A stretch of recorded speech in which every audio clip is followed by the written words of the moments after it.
So I quit. So I worked for about 3 years right out of college at a software startup up in Richardson, Texas, and it was a great company. I love the people I worked with. The work was just miserable though. It was Yeah. not for me. It was really not for me. So I knew at a certain point I had to get out of there, and I just kind of made the jump and bailed. One Yeah. day I was just like, I just gotta, like, I can't keep coming in here every day. Yeah. So what I had done was I took maybe a month off to figure it out, and I found a teaching position, Yes. teaching 5th and 6th grade English. Wow, what a saint. And yeah, well, so I got the job, and during the summer, between when I got the job, it was summer, and then I start in August, I got arrested in June, Oh, wow. right before I was starting to teach. Whoa. You were about to be perked out on Kratom teaching these kids? Yeah. Oh, man, that's where your taxpayer dollars are going, everybody. Yeah. It's a private school. Private school, too. Maybe even worse. I'd be so mad. Yeah. Not good. So, and the reason I did that is because I had worked periodically throughout college and a little bit after college, in elementary schools working with special needs kids. Oh, cool. I was a paraprofessional for a year when I was in college, working with teaching special needs in elementary school setting. Wow. And so it was an area that I was familiar with, at least, and I knew how it worked, and I knew I worked well with kids. Yeah. I knew I didn't want to be a teacher. Right. But I knew I had to do something. I had to make money. I needed insurance, this kind of thing. And obviously I wasn't thinking totally straight at the time, because I still wasn't sober yet. Right. So I ended up getting arrested, kind of earlier in that summer, and took the rest of the summer to do rehab. Came right out of rehab, jumped into school, fresh, sober, ready to go. And it was okay, actually. I mean, it went pretty well. Yeah. I wasn't the best teacher, but we had a great time. What do you mean, though? Like, you didn't feel like you were, like, giving them an actual, like... I don't think they got what they needed academically from me. I'll say that. What was, like, a classic, like, day for you? Were you, like, fun guy? Like, definitely. Definitely, dude. Yeah. Well, you were, what, 23, 24, 22? Yeah, so I got sober when I was, like 23 probably. Oh, yeah. So, and then I started that, immediately after. And so, yeah, dude, I mean, like, I loved working with the kids. I was a young guy in an elementary school, one of the only male teachers. So the kids loved me. Oh, yeah. I mean, dude, I'm telling you, we had a great fucking time. Like, it was fun. But in terms of, like, being prepared to manage a classroom and to manage a curriculum and to, like, make sure we're getting stuff done that needs to get done, and actually, like, teaching this way of teaching English, like the English language, that was vastly different from the way that I learned the English language, right? And all of these things, it just was a lot for somebody who's 23, just came out of rehab, doesn't know what he wants to do with his life. This is kind of a stepping stone, and I know it is in the moment. Like, I know this is not the end goal.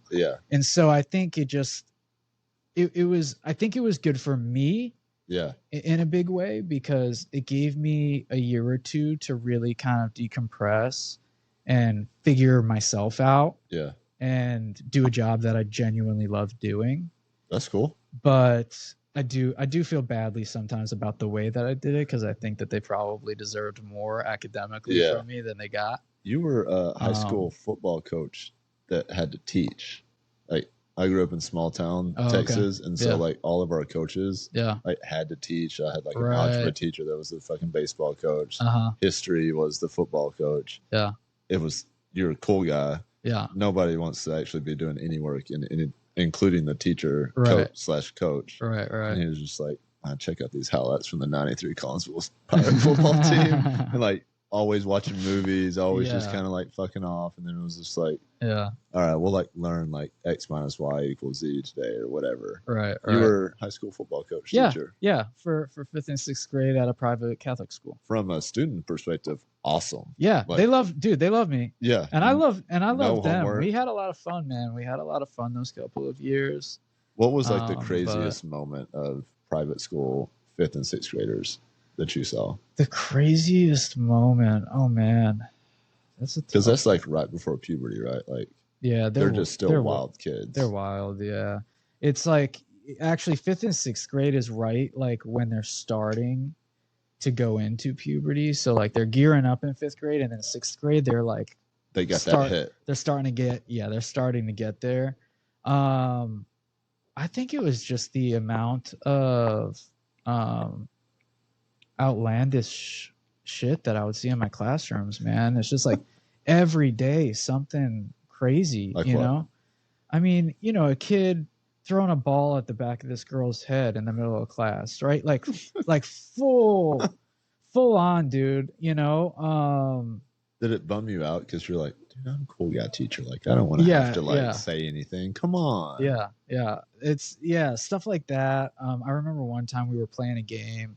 I used to play this game with the kids. It was kind of like a trivia game, but I made it for like English. So it was tied to what we were supposed to be learning, but it was a trivia game up on the board. And the kids got so pumped up that the president of the school could hear it from his office and like came storming in, screamed at the kids. Oh, boo. Boo. And then really basically just gave me a dirty look that we had to have a talk about it afterwards. The fun police fucking coming in and raining on those kids' parade, dude. Yeah. But dude, honestly, and any teacher that hears this will not be surprised that I say this. The craziest shit was dealing with the parents. Always. What? It's hard for me because I'm very so granola. Like, I think schools are maybe prisons, public schools, like that kind of shit. Right. I'm just like, as a parent of a 5th grader, what do you even say to a teacher, a 22-year-old teacher? Yeah. Well, my kid doesn't know how to read fucking Shakespeare. Like, what would they say to you? I mean, you know what? Here's the thing. It was a Catholic school. It was a private Catholic school. They're paying a lot of money for their kids to be here. They want their kids to look good and to, you know, do well. And they don't really care how you get them there, right? So if I give a kid a 0 on an assignment because he just didn't do it or turn it in, I'm getting an angry call from parents like, how could you give my kid a 0 on this assignment? It's going to kill his grade. I'm like, well, if he does it, I'll accept it and it'll just be a late mark. Like, but he has to turn it in, right? He has to do the assignment. That's how this right? Like, agreement works that we're in. Right. But that wasn't always well received, I guess. Yeah. So, you know, plenty of stuff like that.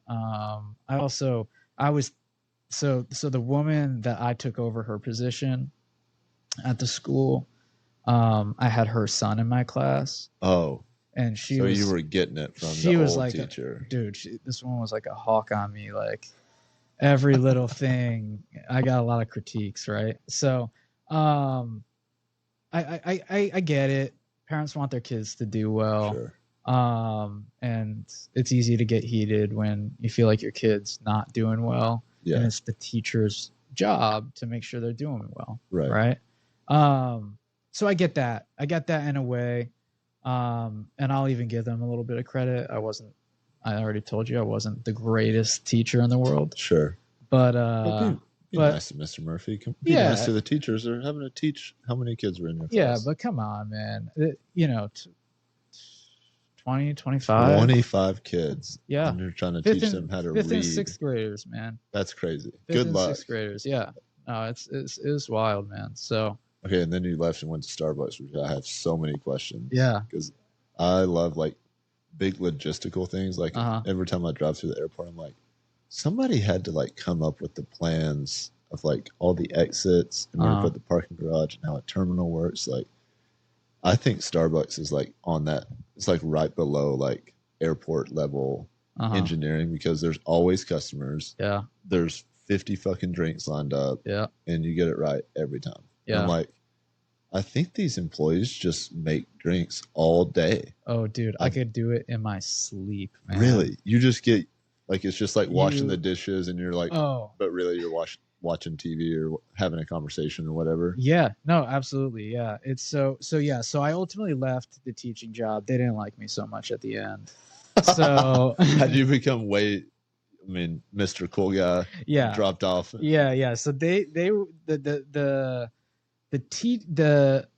administration wasn't a big fan of me towards the end of that. Right. So they were like, we're getting complaints from parents that their kids aren't doing well. I'm like, okay, well, like, how about the parents give them some accountability, and I'll also try harder. But at the end of the day, it just wasn't going to be a good fit. You try parenting your kids a little bit instead of having a fucking 22-year-old teacher do it. Hey, I didn't say it. I said it. Parent your kids. But yeah, so it just got to a point where it was clear that wasn't going to work, and that was cool with me because I knew that was a temporary thing. Yeah. To figure out what I was going to do next, and so by the time the end of the school year hit, I knew I was going to go back to school to get my master's and become a therapist. Oh, that's awesome. I had locked that in. Like I knew that's what I wanted to do. I had been taking the last, year or two between, when I started and when I ended there, really doing a lot of therapy.